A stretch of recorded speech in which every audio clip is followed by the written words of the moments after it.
Currently, the standard of care for small cell is in a flux, which is good for the field because it means we are getting new options that is going to change what we've always assumed to be the standard for this patient.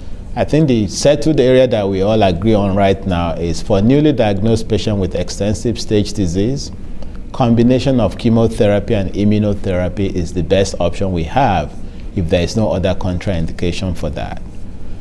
For those with limited stage disease, we're still relying on our age-old approach of chemotherapy and radiation, and where we have variances in practice has to do with how you deliver the radiation. Do you give it once a day or do you give it twice a day?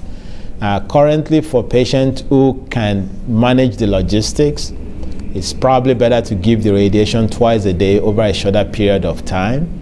But if that is not feasible, giving it once a day is not an inferior approach.